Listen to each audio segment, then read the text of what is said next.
When you picture an ancient warrior, you probably imagine a meat feast before battle, roasted boar, overflowing platters, and tankards of ale. It's a classic image, shaped by movies and legends, where strength seems to come from devouring huge slabs of meat. But here's the twist. Many of history's toughest fighters, like the famed Roman gladiators, were mostly vegetarian. Instead of feasting on meat, they filled up on grains, beans, and vegetables. Their diets were surprisingly plant-based, focused on foods that provided lasting energy. Archaeologists have uncovered fascinating clues by studying ancient bones. They found these warriors' skeletons loaded with strontium, a chemical marker that points to diets heavy in barley and beans, not steak or pork. This scientific evidence rewrites what we thought we knew about ancient nutrition. These warriors were essentially carbo-loading, much like today's endurance athletes. They fueled themselves for long marches and brutal battles with energy-rich grains and legumes, prioritizing stamina and endurance over brute strength alone. Plants were easier to store, transport, and ration, making them the smart and practical choice for armies constantly on the move. Grains and beans could last for weeks, even months, without spoiling. Feeding an army was a logistical nightmare. If your soldiers starved, you lost, no matter how sharp your swords or how skilled your fighters. Keeping everyone fed was as important as any battle plan. The real action wasn't just on the battlefield but in the supply wagons and cooking pots. Behind every victory was a well-fed army, and behind every defeat, often, a supply line that failed. Ancient armies needed food that was lightweight, energy-packed, and wouldn't spoil on long campaigns. Dried grains, beans, and fruits like figs were perfect for this, providing nutrition without weighing soldiers down. This need for reliable food shaped everything. Their routes, their tactics, even their chances of survival. Armies often marched along supply lines, and battles were sometimes won or lost based on who had the best logistics. A hungry army was a desperate one, and history is full of stories where hunger led to defeat, retreat, or even mutiny. So, what did these warriors actually eat? Let's break down the real diets that powered the Romans, Greeks, and medieval soldiers. Meals built for survival, not luxury. It's a journey into the world of military logistics, where a simple loaf of bread or a handful of figs could decide victory or defeat. The food on their tables was as strategic as the weapons in their hands. These ancient fighters were true survival experts, their nutrition tested in the harshest conditions, marching through deserts, forests, and mountains, always relying on what they could carry. Their grit and ingenuity in the kitchen were as impressive as their skills in battle.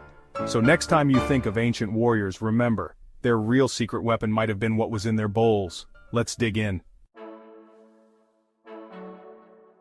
The Roman army ran on grain. Wheat and barley were their fuel. Each legionary got about 2 pounds a day, grinding it themselves with portable mills. From this they made hard biscuits called panis militaris, or a quick porridge called pulse. These foods were durable, easy to transport, and lasted for ages.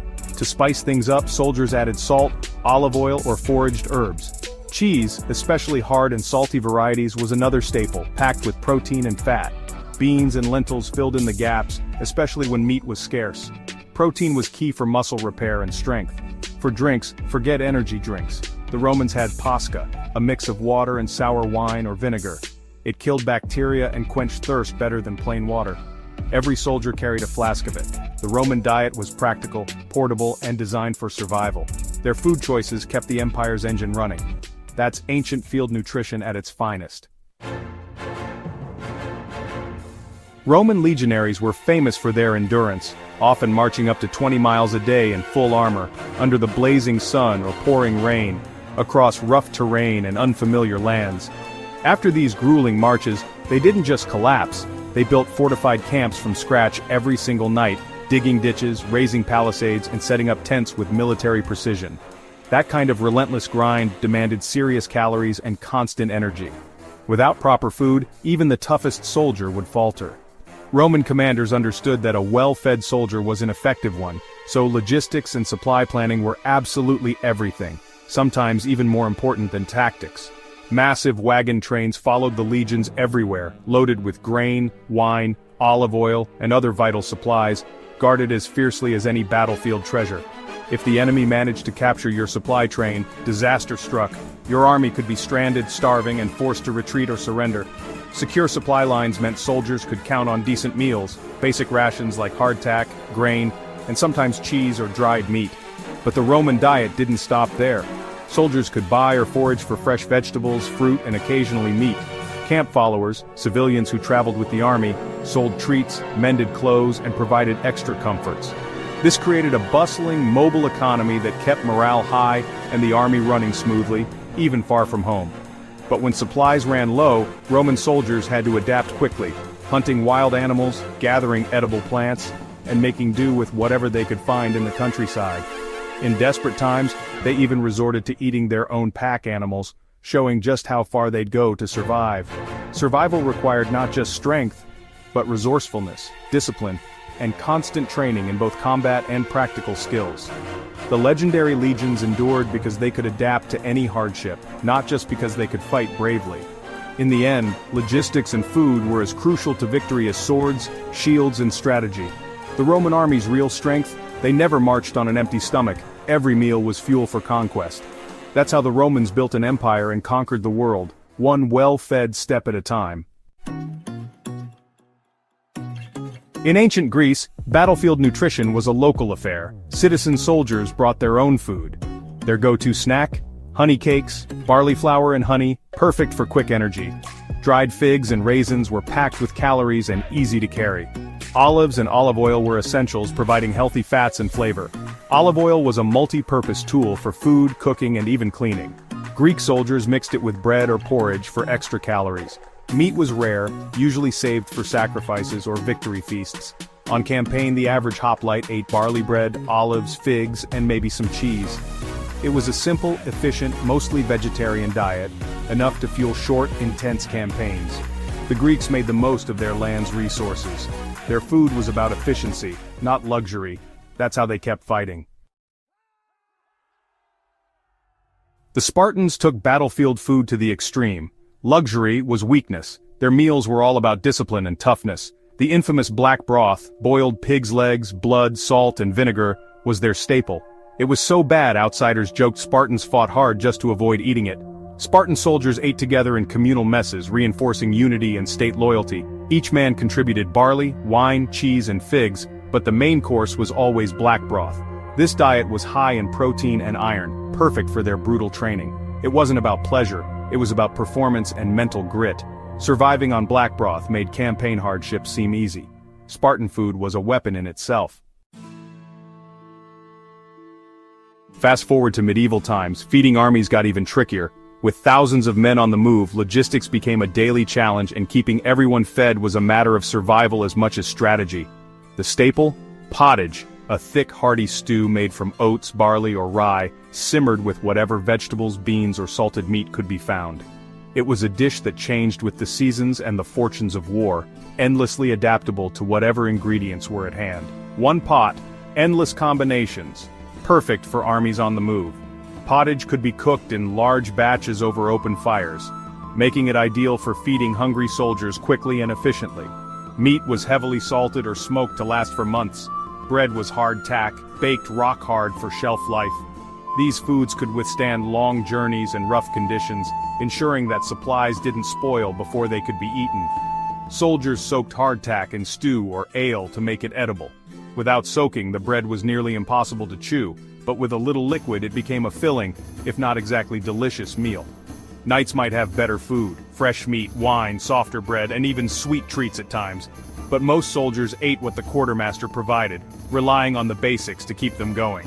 The diet was monotonous but practical, preserved, portable, and energy-packed. Every item was chosen for its ability to last and provide fuel for long marches and hard battles. Preservation was key. Salted pork, dried cod, and hard cheese kept armies going. These foods could be stored for months, making them essential for any campaign. Food had to survive the march, not just the men. Supplies were packed and repacked, carried on backs and in wagons, always at risk from weather, spoilage, or enemy raids. The difference between a knight's feast and a foot soldier's ration was huge, but the principle was the same: eat to fight. Whether dining in a grand hall or huddled by a smoky campfire, food was fuel for the next day's battle. Medieval armies survived on ingenuity and the humble pottage pot. It was the great equalizer, bringing men together over a shared meal no matter their rank. It wasn't glamorous, but it worked. The simple meals kept soldiers marching, fighting, and surviving through years of hardship. That's how they marched for years, powered by pottage, preserved foods, and the determination to keep moving forward, one meal at a time. Siege warfare turned food into a weapon. Attackers stripped the countryside bare, foraging for supplies and leaving locals starving. The siege camp became a temporary city, with its own markets and supply lines. Defenders inside the walls faced a race against starvation. Fresh food vanished first, then preserved stocks, salted meat, grain, hard cheese. Water was critical. A good well could mean survival. As sieges dragged on, diets grew grim. Horses, pets, even boiled leather became food. Survival meant pushing human limits. Preservation skills, salting, smoking, drying, pickling, were as vital as swordplay. A well-stocked larder could hold out for months. The quartermaster's job was as important as any general's. In siege warfare, food was the real front line. The kitchen decided who survived. Every soldier had to be a survivalist. Foraging was daily life, wild berries, nuts, mushrooms, edible greens, but it was risky. One wrong plant could be deadly. Hunting and fishing brought fresh protein and a morale boost. A bit of fresh meat broke the monotony of hardtack and salted pork. Survival skills were passed down, knowing what to eat, how to trap, how to fish. Fermentation was another ancient hack. Cabbage became sauerkraut, milk became cheese or yogurt. Fermented foods lasted months and kept soldiers healthy. These were ancient probiotics, crucial in unsanitary conditions. Adaptability was everything. Soldiers couldn't always rely on supply chains. The best survivors knew the land and how to use it. In war, knowledge and mindset mattered more than gear. The true warrior was the one who could always find a meal. The ancient warrior's diet was about survival, strategy, and logistics.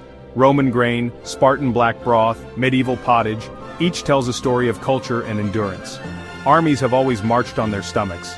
Modern MREs are just the latest version of hardtack and honeycakes. The challenge, fueling soldiers in the field, remains unchanged. Ancient solutions like preserving, foraging, and carbo-loading still inspire military nutrition today. The myth of the meat-feasting warrior is just that, a myth. Real warriors survived on simple, repetitive, plant-heavy meals. Their resilience and ingenuity built empires and won wars. Sometimes the most powerful weapon is a full stomach.